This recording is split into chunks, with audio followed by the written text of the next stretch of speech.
Next one on my list is Air Force One, Harrison Ford. This is a huge hit. It All you got is a was. commentary.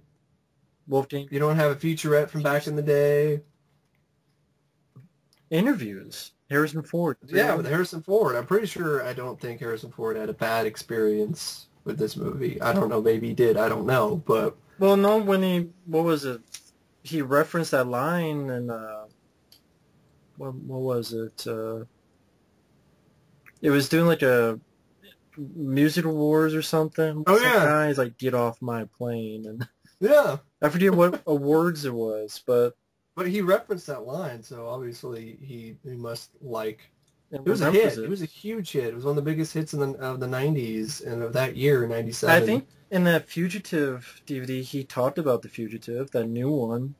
Yeah, They had interview special edition. So I think because for Harrison Ford, I think he's the type of guy that gets tired of answering the same questions in the same movies, like Star yeah. Wars. But no one asked him about Air Force One, so I think he's No, open to it. yeah. And Gary, Gary Oldman talked to him about.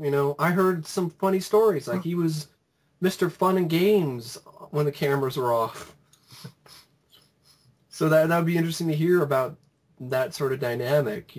Go from jokey, because that they nicknamed it Air Force Fun when the cameras were off.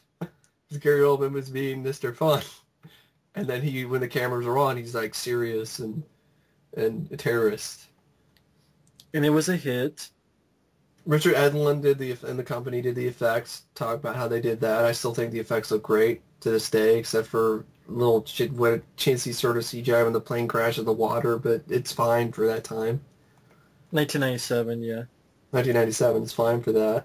Jerry Goldsmith, he's no longer with us, but it is a really fascinating story that they hired Randy Newman and they thought his score was a joke, It and so they is. had to, It is a joke because I heard it yeah, on YouTube. It was a shitty score.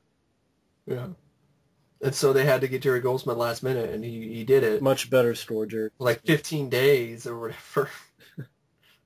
And it's a much better score, although it has similarities of First Contact, but it's still great. I still think it's a great score in its own right. And he vowed to never do that again because it was so stressful, and rightfully so. I mean, you have 15 days to put together an entire new musical score. And he did a good job with it.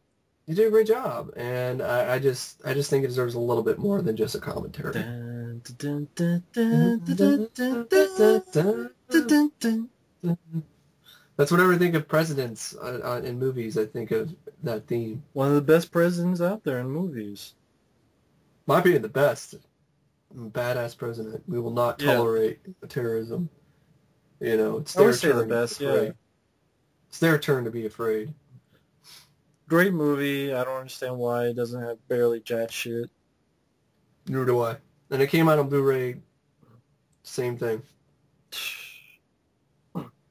Next one I have is Flash Gordon, the 1980 film. The Savior Universe edition is BS. There's only like one interview with the screenwriter and like interview with the guy who did the cover art.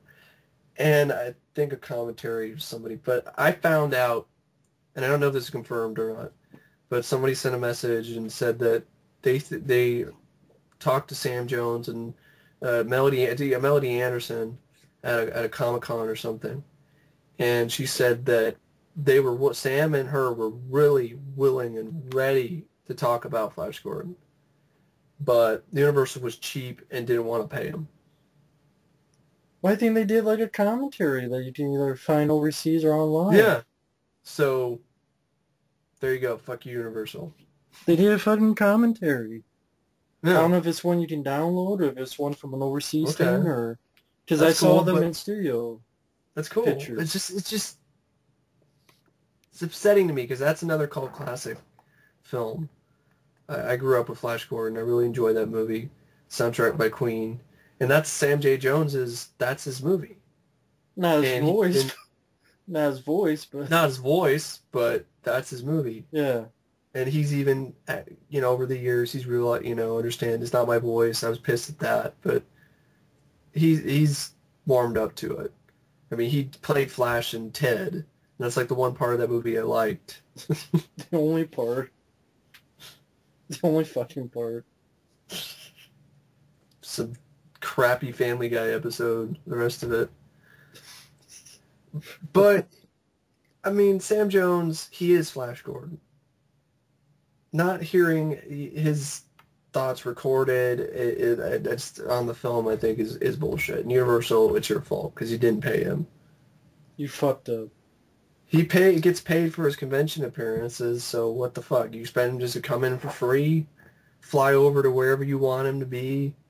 The good graces, because Universal Studios has dared to ask him to come back again and put aside their free time when they're not blowing coke up their noses to the assholes like a snowy enema.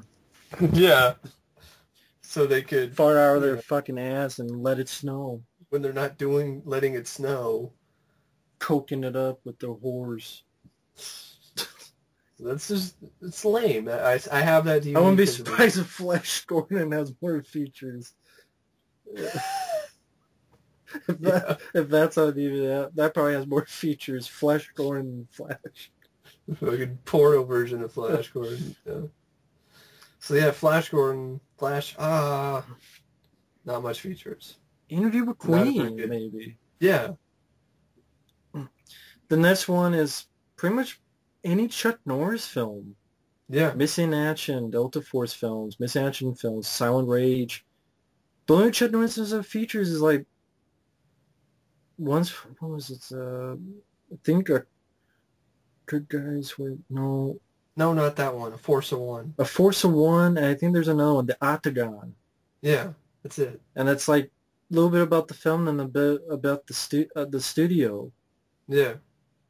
But why? Like Silent Rage, Delta Force. There's a fucking Laserdisc that's a making of Invasion USA and the making of the Delta Force on Laserdisc. Yeah. And there's like a VHS tape that was the making of Missing Action 2, yeah. Which I think all of them you can find on YouTube, folks. But none of those on DVD. Interview Chuck Norris, like we were talking about Van Damme. Interview Chuck Norris about these films. Thinking about it, these are when people think of Chuck Norris, most of the time people think of Mission Action and the Delta Force films. And also Invasion USA. Silent Rage. Yeah.